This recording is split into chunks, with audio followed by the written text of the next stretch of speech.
Hello, and welcome to another episode of Professional Book Girl. My name is Kayla, and I read a ton of books so that I can recommend the best to you. And that is what we are doing here today, although my recording thing is telling me that the internet is unstable. Are we even recording right now? Okay, I think we're good, which is really just a story of my friggin' life lately. So last week's episode was an interview that was going to go up on that Thursday. I wanted to just thank you guys for being so cool with that little switch up. Sorry if you're looking forward to a normal full episode on last Monday. I talked about this on What, but I'm just going to tell you guys here because you guys were the ones affected by it. Monday, completely fine. Like last 2 Mondays ago for the time you're listening to this. Totally normal day. Went outside then to see the eclipse, and the eclipse caused what I now know was something crazy to happen with this giant ovarian cyst that I have that I didn't know about. Extremely long story short, that night I couldn't stand up straight. I was in so much pain. I went to a city MD just for like immediate relief, and they diagnosed me with a kidney stone. Then the next day, I went to my normal doctor. She also didn't mention anything ovarian related, just assumed it was a kidney stone, sent me for a sonogram. The next day, she saw my sonogram results and was like, there is no kidney stone, but it could be something with your cyst. And I was like, what are you talking about? So I finally went to my gyno 4 days later. I was in extreme pain for 5 days. And I had this giant ovarian cyst that now we're just watching and whatever. It's fine. I feel much better. But I was in like, I've never been in pain like that in my entire life.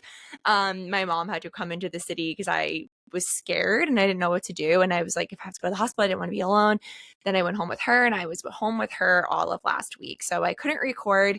It's so serendipitously, like before the pain hit, I had like recorded, I'd like taken all of my content for What for that week. So that was all fine. But thank God I had the interview with Piper Hewley to put out, so that way there was something for you guys, because I was physically unable to record. But I'm back. I've missed recording. It feels like it's been forever, even though it's only 2 weeks.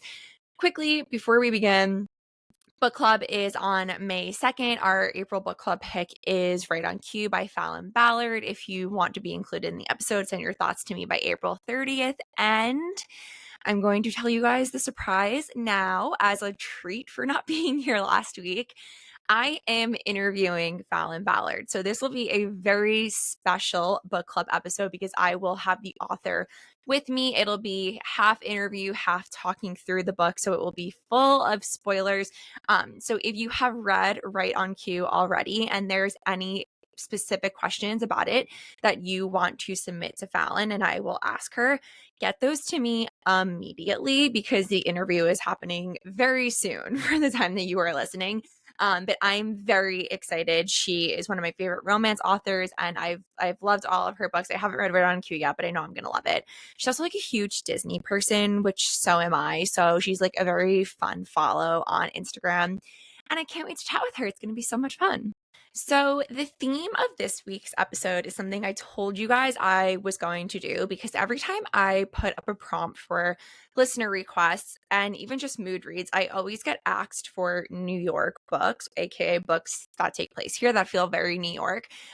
So I decided this is going to be a monthly series. I'm going to do New York, London, and Paris, my 3 favorite cities, and I'm going to recommend books that take place in the city. The New York one specifically is going to be pretty interesting because I can tell you, sometimes you read a book and you're like, oh, this is like very accurate. Or when I was reading the book Anna Kay, they went to this restaurant that used to be one of my favorite restaurants, and it had closed like before the book was even written and when the book took place, and I was like so annoyed by that. So there's very like little nitpicky New Yorker things that I pick out in books. But today I'm going to be talking about 3 books that take place in New York that I loved, obviously, because it's more fun to talk about books that you loved. Before that, though, and I'm going to do this on each of these little like monthly city episodes, I guess I'm just going to talk about, for this one, it'd be kind of like my New York story, but then I definitely have a London story, and I am going to be doing Paris as well, and I'll tell you about when I went to Paris and how I'm like really trying to get back to Paris this fall, but we'll see. So if you guys are unaware, I live in New York City. I grew up on Long Island, but I grew up like an hour and a half outside of the city. I'm actually like closer to the Hamptons than I am to the city. And growing up, we didn't come to the city a lot. Like where I'm from, people are not into the city. I think they're very scared of the city, even if they won't admit it. And there's just like a little bit of an ignorance of like not fully understanding what the city is like. Like some of the questions that people from home ask me about living in the city, I'm like, you sound insane. Like they just don't get it. And like I understand why they don't, because for most of my life coming to New York City meant doing the things that maybe you would do if you came to visit the city, like going to Times Square. We would come in every year to go see the Christmas tree at Rockefeller Center and then go to dinner or go to see a show. I came into the city a lot with my childhood best friend and her family because they were really into Broadway. So they would take me to see Broadway shows all the time, which was like very cool. And I'm so lucky that I did that when I was so young because it really helped me like learn to love the city coming in so frequently. I just always loved it here. I've even asked my parents, like, I don't remember there ever being me like saying one day, like, oh, I'm going to live in the city. Like, it was just always a thing for me. I always felt like there was like more for me than Long Island, which is so probably sounds so crazy to some of you because like I love Long Island now as an adult. Like it took me until like the last few years to really appreciate where I grew up. It is so beautiful. Like you guys, if you follow me on Care What Know, and it's going to start soon. Like I spend most of my summers on Long Island and I'm so lucky that I get to do that. But like I could not live there full time. Like it is not appealing to me to be in a suburb basically full time. Like I'm just such a city girl. Like my mom always says when we would come into the city, it was like I belonged, like the way I knew how to like maneuver and walk through the crowds. And I was always so into the idea of living in this city. My dad has cousins who, when I was little, they were like in their 20s and living in the city. And I just thought it was so cool and so glamorous. And I was like, that's going to be me one day. And then I've talked about this, I think, on here before, but Gossip Girl really changed things for me because it kind of like showed the city in a different way than I had even experienced before. And I was like, oh, I want that life. Like I just always knew I was going to end up living here. It was never really like a thought process. And I think that like everyone always knew I was going to live here, like my family. And it was just like, and my friends knew like I was going to the city. And it's not like where I'm from, like you would be surprised. I graduated with 500 kids in my high school graduating class. And I would say maybe like 20 max ended up coming to the city. And even that, like a lot of them left the city after college. So like there aren't that many people I graduated high school with that still live in the city. I actually can only think of one off of the top of my head. So it really is like not super common where I live. Also because like there's so many reasons for that, but it's like part of it is like proximity because I know people that commute to the city like from Long Island every day. I used to do it for 2 years. I will get into that in a minute. But the commute is just like torture. Like there's just not people. I don't know what I'm trying to say, but like people where I'm from on Long Island just are not into the city in the way that I always was. So I always knew I was going to live in the city.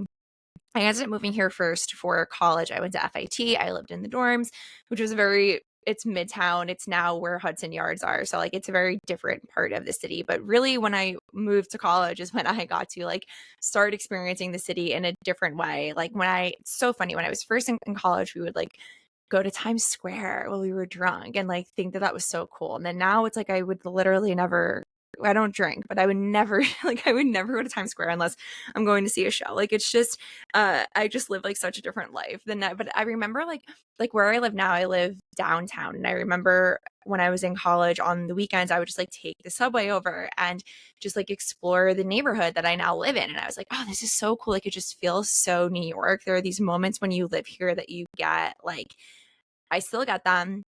And it'll just hit you sometimes like, oh, I live here. Like I get to do this and live here. And it's just like a very cool experience. But I moved here for college. I dormed all 4 years.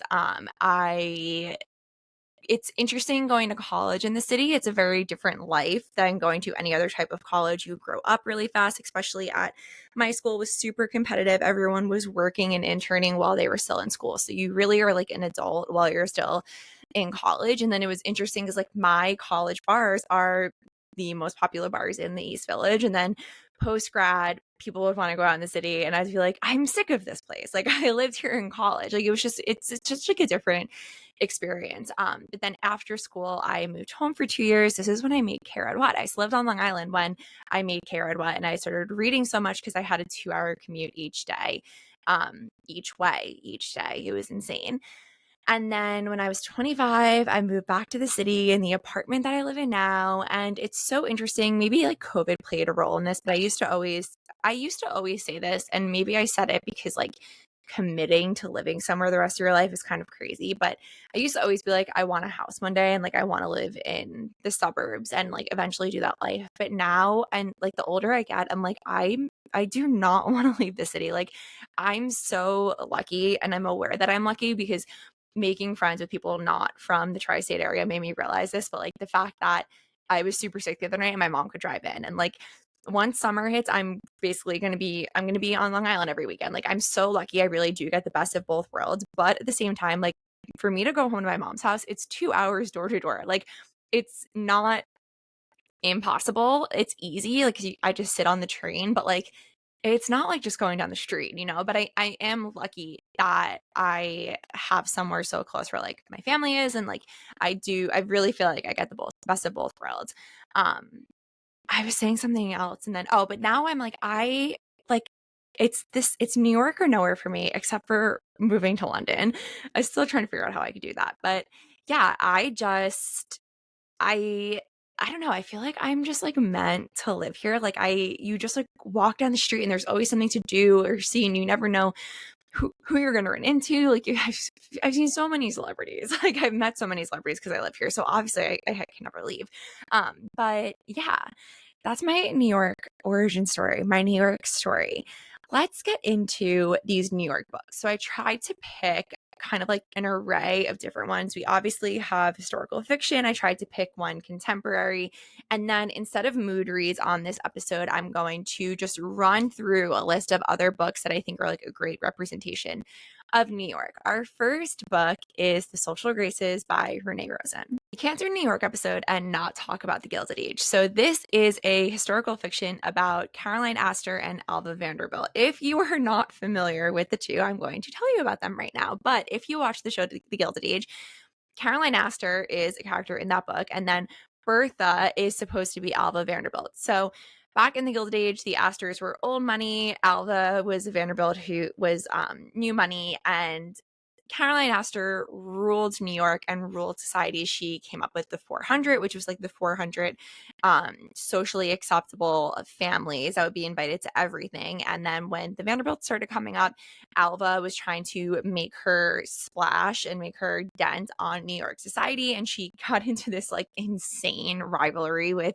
Caroline Astor. And I just feel like I had to include this book because obviously I wanted to talk about historical fiction because I'm me, but you can't talk about New York and like not talk about the Gilded Age because these names of these families are still everywhere. Like not even just the Astors and the Vanderbilts, but Rockefeller, Carnegie, like the Christmas tree, it's Rockefeller Center. Like they're just everywhere. Like Astor Place, Astoria. You can't escape these names and this legacy of the Gilded Age. And it is a shame that like most of these Gilded Age mansions have been torn down. Like so freaking annoying. I wish I could like go tour Alva Vanderbilt's house.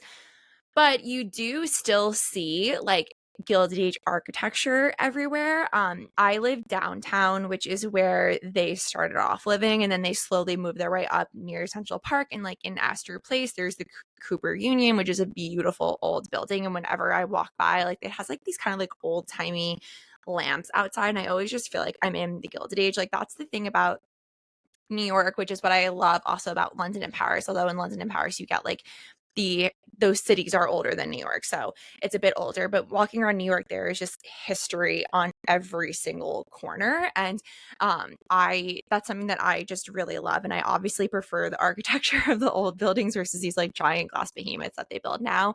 And I just love kind of like thinking about it through this historic lens, and specifically with the Gilded Age. Like you just can't outrun these families here. Like they're just everywhere. Their names are everywhere. And it's just like, it's really interesting to me. So this book is a really great introduction to the drama that's surrounding Caroline Astor and Alva Vanderbilt, because this is from the perspective of both women, which I highly recommend the book A Well-Behaved Woman by Therese Ann Fowler, which is a huge biographical fiction about Alva Vanderbilt. I would maybe read this one first so you have like a little bit. This is like the like PG version of that book. Like this is like a much easier read. It is a super easy read, but we follow the two women over 30 years in New York and in society, and we see how their lives change, how society changes, how the city changes. Like you watch them as they're moving uptown and like literally expanding Manhattan and starting to make it into what it is now. But the rivalry between them is just so interesting. It spans generations, like their daughters become involved in it. And yeah, it's like there's not too much more for me to say about this, because unless you want me to sit here and like give you the full history, which I would do. So let me know if we want like bonus minisodes where I get to just do that and be a history teacher for the day. But this is just such a great, like if you're watching The Gilded Age, if you're in any way interested in this is such a great intro book to that. And then I would, if you become interested with Alva, graduate on to A Well-Behaved Woman. I love that book. I read it the first time I had COVID and when I was like very unwell, and it was like it just like helped me get through that. But yeah, I also like, I would so want to be new money versus old money back in this day, because they just seemed like they had so much more fun. But yeah, that was The Social Graces by Renee Rosen. I gave that 4 stars. Next book is Anon Pls by Deux Moi, which I kind of can't believe I'm talking about on here.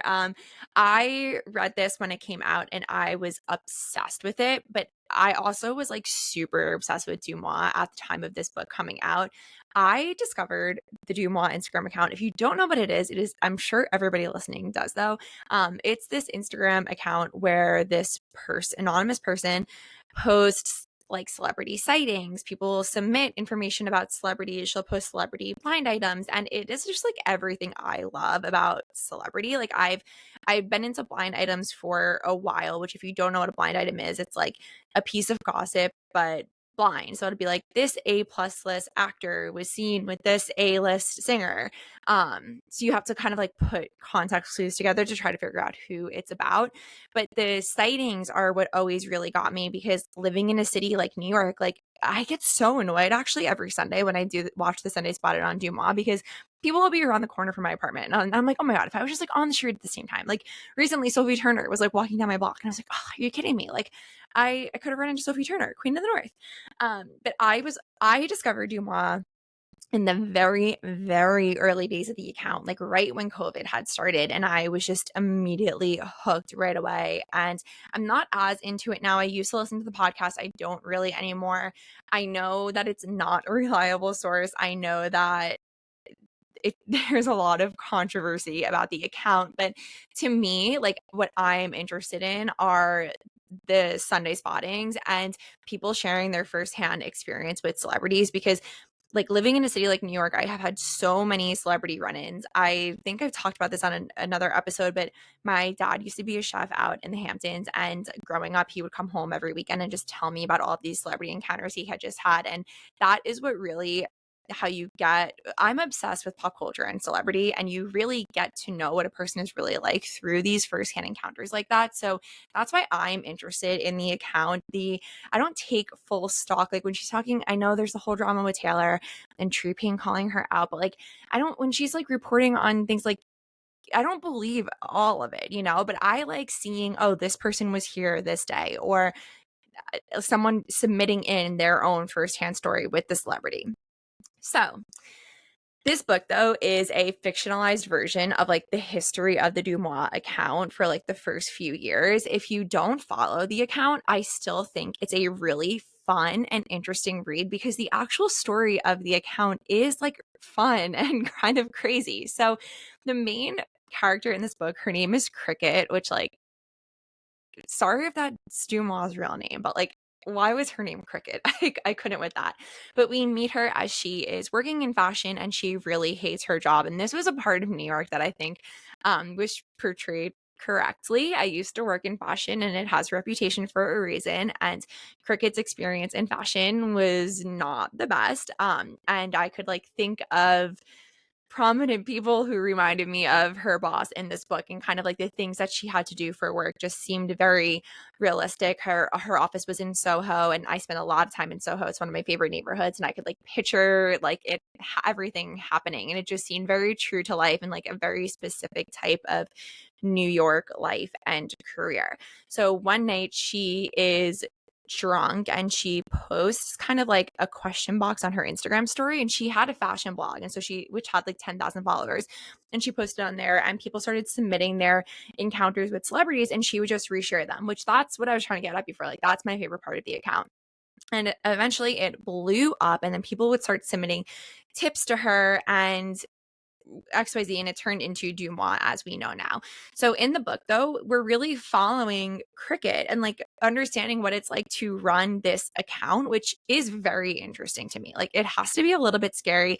At this time, she's keeping it completely anonymous. Only a few of her friends know. Not everyone is super supportive. And we start to see what happens as the account starts to take hold in society. And you like when you look at the history of Deux Moi at this point now, it is such kind of like an established thing in pop culture, but it wasn't always. Like now, like they'll talk about Deux Moi on like Summer House, like they mentioned it, like, oh, I saw this on Deux Moi, and like that's how like maybe it's starting to fade a little bit because of like celebrities actually calling the account out now, but like that's what it was like in kind of like the golden age of this account.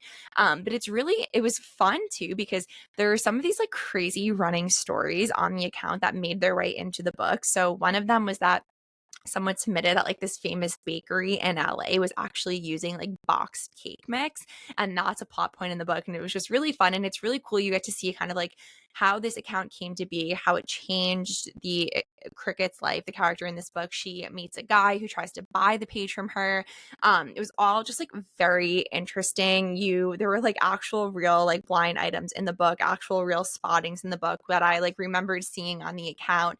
And then it all leads up to the breaking of this like very big and very real celebrity story that in some ways broke on Deux Moi, which was kind of like the first time that really happened. And you see how it affects the account and Cricut. And this book, though, is just like I said, you don't have to follow or like Deux Moi to like this, but I gave this 5 stars. Like I couldn't put it down. If you're into like celebrity and gossip, and like it's not a thriller, but it does kind of read like a suspense, because it's like twisty and dishy and kind of just like very like camp, and it almost reminds me of like Stone Cold Fox in a way. Like it's just so much fun. The book is so much fun. And it was, if you do follow the account, it's really interesting to, if you've been around since the beginning, like I have, kind of take a walk down memory lane and be like, oh my God, I remember like every day sitting and reading these things. Or if you weren't around since the beginning, you can kind of see how it started, what it used to be like the cake drama, some of these like smaller things and like the lore of Deux Moi, you kind of get like a crash course in. If you're into celebrity pop culture, definitely pick it up. It's a fun, twisty read. It would be a great beach read. I really loved it. That is Anon Pls by Deux Moi. The final book is The Family by Naomi Krupitsky, and this is a mob story, which like, not to perpetrate harmful stereotypes, but this book is so New York, so of a certain time in New York. And I actually read this before I was obsessed with The Sopranos, but I was thinking about this book the whole time I was watching The Sopranos, because it is like a precursor to Tony Soprano, although Tony was Jersey, not New York. So this is a Brooklyn-based mafia story that spans Prohibition through and past World War II. And in the beginning of the book, we meet Sophia and Antonia as children, and we end up following their whole lives, which is something that I really love in any book, not even just a historical fiction. Both of their fathers work for quote unquote the family, and as kids they have no idea what this means. The dads are best friends, they live next door to each other, their lives are completely entwined, they have like an uncle so and so, like they don't know what's actually going on. They are so innocent and naive of it. But Antonia's dad does something he wasn't supposed to, and he is disappeared. And we follow along as Sophia and Antonia grow up and grapple with the family and what it means and the role it plays in their lives. And, Antonia lost her dad, but they're still reliant on these people. And Sophia, her dad, kind of like rises in the ranks of the family, and she becomes very interested in the lifestyle. And we watch them, they grow up and they fall in love and they repeat their parents' mistakes. And the story is so interesting. When I read this, like I said, I hadn't seen The Sopranos yet, but I was obsessed with Peaky Blinders, and this reminded me of Peaky Blinders in a way that like no other book I've read has. And because it's really just about these two girls, and like they were born into these circumstances, and you see as kids the way other kids treat them, and you see them fall in love. And I'm not a Brooklyn girl, but the way that they grow up in Brooklyn is so interesting. And then one of them goes to fall in love with a Jewish immigrant who is from the Lower East Side, which is where I live. And I just love seeing my neighborhood in that time, and things that like are still around today. And like every time I walk by Kat's Deli, I think about this book. But what really makes this book stand out, besides like the very interesting story, is that the writing is so beautiful. It just really seamlessly wove together like timelines and different perspectives. And like it took me a bit to get into, but once I got into the rhythm of the writing, I was hooked. And I didn't realize when I was reading it how much I love this. I actually started this on my flight back from Paris a few years ago. So it kind of ties into the grander theme of this episode. And I found myself like putting off picking it up because I didn't want it to be over. And that is when I know that I really love a book, when I'm trying to prolong the read. There isn't too much more I can say because I don't want to spoil, but it's a really beautiful portrait of two women and how their family, blood and not, plays a role in their lives, and how they kind of like chart out their own destiny and their own paths under this very like oppressive system that they're living in. I really, really loved it. I gave it 5 stars. This is the perfect book to like do book club with your grandma with. Like, I think this book would span generations. Everyone would love it. It's so good. It's so well done. And I feel like it also would make a really great show because like the success of The Sopranos, why aren't we seeing something like that where it's framed through the lens of the women? I know we had stuff with Carmela, but like I would love to see this adapted into something, and I would love more stories like this. Because of my obsession with The Sopranos, I'm interested in these types of stories, but it was so good. I love this so much. That is The Family by Naomi Krupitsky. Okay, I'm going to go through now some fast tracks, as I'm calling it, that take place in New York. So The Family Game by Catherine Stedman. I've covered this before. This is what I called the Christmas thriller, but it is a very New York story and such a great thriller. All Fiona Davis novels, her historical fiction novels, each of them take place around a different New York landmark. So there's Radio City, the Chelsea Hotel, the Dakota Hotel. Her next book's going to be about the Met, the Fifth Avenue Library, Grand Central. And what I love about this is that, about her books, is that the place is also so much a character in the book. So it's a really great way to learn New York history through these landmarks. And I love now when I walk through the city and I see somewhere that Fiona has done a novel, and I always think about the book. And she's really like educated me on more New York history. Like the stuff with Grand Central, I barely knew any of that. I really liked that book. Next is The Witches of New York. Then 100 Other Girls. I just read this one, and it's kind of like a Devil Wears Prada type book, but the way the author wrote about downtown New York was so specific and so spot on. Like she was listing off like cafes and restaurants, and I was like, oh, I need to go there. And it just like, not every New York book feels correct, but this one felt correct to me.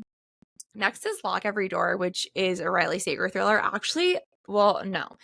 I was going to say it's my least favorite. It's no longer my least favorite. No. I think Survive the Night is my least favorite. This was my second to least favorite, but it is still really good. And I was thinking about it recently, and I feel like maybe if I read it now, I would like it more. But it is about like a Dakota-esque type hotel, which if you don't know what the Dakota is, also you can read the Fiona Davis book about it, but it is like this famous hotel in New York. Is it a hotel? It's like an apartment building, I think. And it's beautiful. It's right along Central Park. Next, I would say Lease on Love by our book club author, Falon Ballard. I loved this book. It feels so New York. And every time I drink a vanilla latte, which is frequently I think about it, Beatrice Williams, I'm just going to say all of her books, specifically the ones about the Schuyler sisters and the Wicked Redhead books. Actually, I would say specifically the Wicked Redhead books. There's 3 so far, and the author's note for the last one, she said we're getting another one. This is a series about this girl, Chin, I think her name is, in Prohibition, New York, which is a lot of fun. Then The Showgirl by Nicola Harrison. This is about a very specific time in New York when so the main character in this becomes one of the Ziegfeld Follies, and it's Prohibition, and just such a fun time period to read about in New York. And then finally, We Came Here to Shine, which is about the New York World's Fair, which is like one of my Roman empires. Whenever I'm driving to and from the city, I drive past like the remnants of the World's Fair, and it like weirdly always makes me sad because those things that are, I don't know how to describe what they are, they were just like left there, and like at the time it was like the coolest, like most brilliant spot, but yeah, so those are all of my New York books. Let me know for the London and Paris episodes if you want me to give like specific recommendations of things. I know I did on a previous episode all of my my best day in New York recommendations, so you can listen to that, although I don't remember off the top of my head which episode I said that on. I hope you enjoyed this. Thank you so much for listening. Make sure you read the book club pick right on cue. I don't know why I almost said the wrong title. Before book club on May 2nd. If you have already read it, right now submit questions to Falon Ballard for me. Please make sure you're following, subscribe to episodes on whatever podcast platform you are listening on. Follow me on Instagram at @caredwhat. Follow the show at Professional Book Girl. And I will see you next week.